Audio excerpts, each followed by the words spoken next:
What's going on, guys? RGT85 here, and today on the channel we're taking a look at a very cool game, a very special game, and a game that I think a lot of you guys are going to be interested in, and that is the SEGA Genesis Classics Collection. This will be releasing on the PS4 and the Xbox One and Steam, and I ended up getting an early copy of the game. Thank you to SEGA for this. Now, this isn't going to be like a review, in-depth stuff, basically just a preview, sort of my initial impressions of the game to see if it's a game that you would be interested in, because I am pretty interested in it. So if in case you're not familiar with the channel, I do want to mention very briefly that we are doing a big giveaway for 100,000 subscribers. I will have a pinned comment, so check that out. Make sure you guys enter that. But basically, this is the SEGA Genesis Classics Collection. So if you remember the initial trailer for the game, they sort of showed off this little bedroom that you sort of play in, and this is actually the interface for the game. So looking around, you have extras, you have achievements, challenges, and leaderboards. There is online multiplayer in the game. There isn't really anyone playing the game, as I do have an early copy of it. I am playing on the Xbox One, so I haven't had a chance to check out the online multiplayer, but I would assume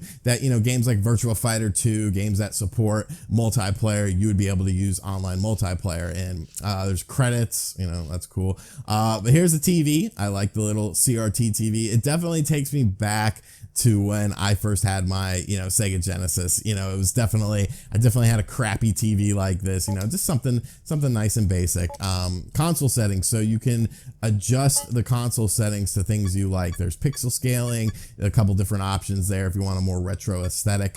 There's scan lines, so if you want that CRT look, you can use the scan lines. TV projection, it sort of rounds the edges of the screen, and you can do things with the actual emulator itself. So just pause on exit, you can stretch it to full screen, and you can have different borders. So I had a Sonic border. I kind of like the Streets of Rage border. I think it looks really cool. So yep, you can do all that. So that's nice. I like little additional touches like that. Input options, you can adjust your controller settings. It is kind of a bit different, because the Genesis had a 6-button layout for some games, and it's not really copacetic with modern controllers because they had all the buttons on the front of the thing. But it works. You can adjust it to how you want to. The room settings. So like I said, this is your little room, and you can actually adjust like what time it is, which is kind of interesting. You can see the sun moves depending on what time it is. You can put a little sunshine on your games there. So I don't know, little simple things like that. I dig little simple things like that. Like it's kind of cool. It's, yeah, whatever. But I do like that. You have your audio settings where you can adjust different things, the game volume and the ambience volume, all that sort of stuff. And then of course you have the games library, which we will go over very briefly, and then we of course will play some games. So we have Alex Kidd in the Enchanted Castle, Alien Soldier, Alien Storm, Altered Beast, Beyond Oasis, Biohazard Battle, Bonanza Bros, Columns 1, Columns 3, Comic Zone, Crackdown, Decap Attack, Dr. Robotnik's Mean Bean Machine, Dynamite Heady, E-SWAT, Fatal Labyrinth, Flicky, Gain Ground, Galaxy Force 2, Golden Axe, Golden Axe 2, Golden Axe 3, Gunstar Heroes. Gunstar Heroes, such a great game. Such a great game. Kid Chameleon, Landstalker, Light Crusader, Phantasy Star 2, 3, and 4. I really enjoyed 4 as a kid. Rystar, which is a very underrated game. Shadow Dancer, Shining in the Darkness, Shining Force 2, Shinobi 3, Return of the Ninja Master, Sonic 1, Sonic 2, Sonic 3D Blast, Sonic Spinball, Space Harrier 2, Streets of Rage 1, 2, and 3, Super Thunderblade, Sword of Vermilion, The Revenge of Shinobi, Toe Jam and Earl 1 and 2. Very different games. That wasn't really even a sequel. Vector Man 2, Virtua Fighter 2, Wonder Boy 3, Monster Lair, and Wonder Boy and Monster World. So a good variety of games here. You've got, puzzle games, platformer games, one fighting game, Virtua Fighter 2. I would have liked to have seen Eternal Champions on here as well. I think the one thing that may protrude, a decent amount of people is the lack of a Sonic 3 and a Sonic and Knuckles. Obviously, people have very strong feelings towards those games. They were definitely classics. But other than that, I'm pretty happy. There's a good variety of stuff here, stuff that you see a lot of, stuff that you don't see quite as much. Obviously, you're always going to see Sonic on a SEGA Genesis collection, but Dynamite Heady, Gunstar Heroes, Heroes, Rise Star, Light Crusader, Landstalker. Those are cool games that are sort of under the radar in the grand scheme of things. You can see that all the Genesis games have this little black box. Very cool. I like little things like that. Some of the games actually feature extras. So it shows you basically different leaderboards, what you can do to get sort of achievements in there. So that's pretty neat. I do wish there was a bit of history with the games, sort of like we saw in the Mega Man Legacy Collection. I thought that would have been really cool, but you know, it is what it is. So let's check out a couple games, because emulation is obviously very important on these things. If the emulation is not good, then the game isn't very good. And if the game's not good, I'm upset. So we'll start out with a game that I think everyone is familiar with, just so you can sort of see how it sounds, how it plays, all that stuff, because, you know, like the AT game systems, they're not good. They don't cut the mustard on your basic Sonic games, and it's like, you know, you kind of got to do Sonic right. If you don't do Sonic right on a Genesis thing, like, you're just wrong. Like, just stop, please, for the love of God. But as you can see, everything looks great, everything sounds great, and everything controls great. It's definitely, you know, pretty spot on emulation. I can't really complain about anything except my lack of skills. Funnily enough, I never really played Sonic much as a kid. Sonic 1, that is. My Genesis came with Sonic 2. So I don't even think I've ever beaten Sonic 1, which is kind of sacrilege, but yeah, like my Sonic experiences pretty much started with Sonic 2. So I've dabbled in Sonic 1 for sure, but never finished it.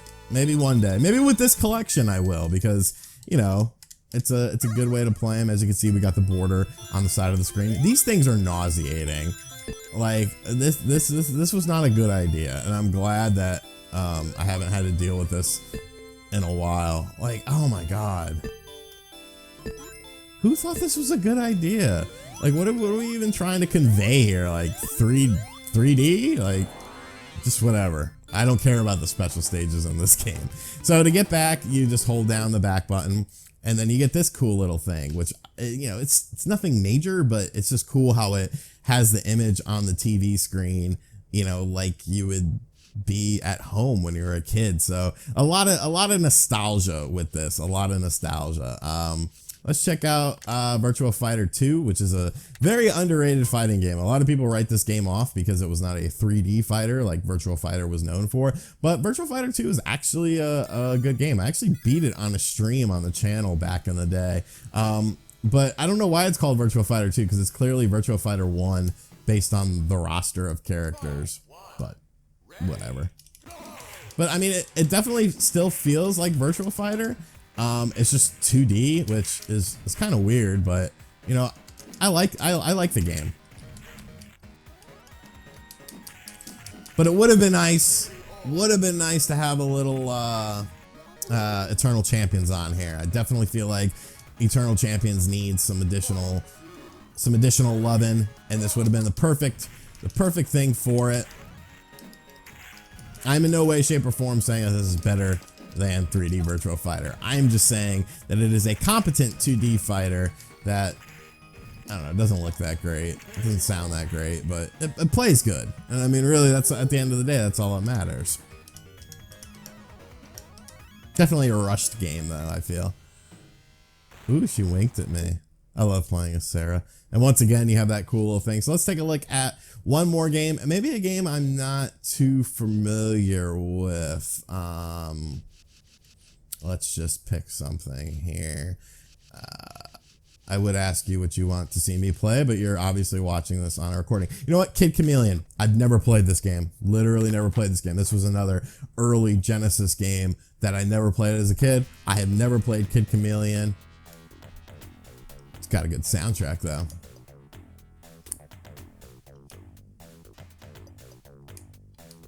Holograms.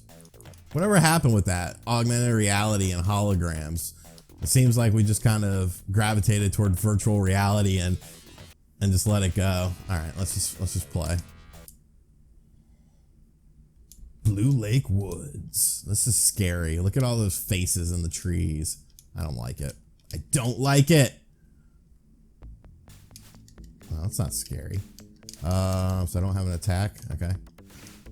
Like I said, I have never played this game, so you will have to bear with me here while I... Time? Okay, we got some extra time. It's kind of like Mario-ish, maybe? Obviously, it's a 2D platformer. Okay. I like the effect in the background.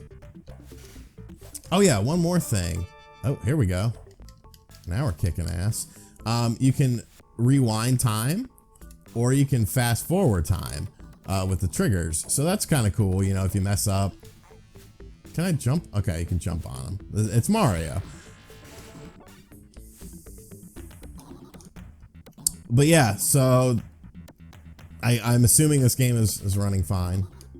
It's got a good soundtrack. I don't know, maybe this is a game I'll play more of one day, because like I said, I've never played Kid Chameleon. Definitely an early Genesis release, but a game I've been interested in. Hey, we made it. All right. So this is the SEGA Genesis Classics Collection. It's available on the PS4, the Xbox One. I know there's going to be a lot of comments saying, where's the Switch version? And I agree with you. I want a Switch version because I would love to have these games on the go. But for now, we take what we can get. And it's definitely a pretty robust Genesis collection. I'm definitely enjoying it. Like I said, this is more of just my preview of the game. I'm not sure if I'll do a full review of it, just because next week is going to be very crazy on the channel. And then the week after that, I'm actually going out of town for a few days. But yeah, definitely if you love Genesis stuff, or if you're curious about the Genesis library, I definitely think it's something worth checking out. I will report if I have any problems in the comment section down below with the game in the future. Like I said, I played it a good bit yesterday, and then I decided to do a little video on it today. So thank you guys for checking out this video. Like I said at the beginning, if you're new to the channel, make sure you check out the giveaway we are doing, or if you're a veteran of the channel, make sure you check out the giveaway we're doing for 100,000 subscribers coming up very soon. There's a lot of cool items that are available for you guys to win. And if you enjoyed this video, make sure you subscribe, turn on notifications, like it, leave me your thoughts in the comment section down below, share this video around, because I haven't seen anyone doing a video on the SEGA Genesis Classics Collection yet. And yeah, thank you guys for checking out this video. I love all of you, and I'll see you on the next video. Later. RGT 85, RGT 85.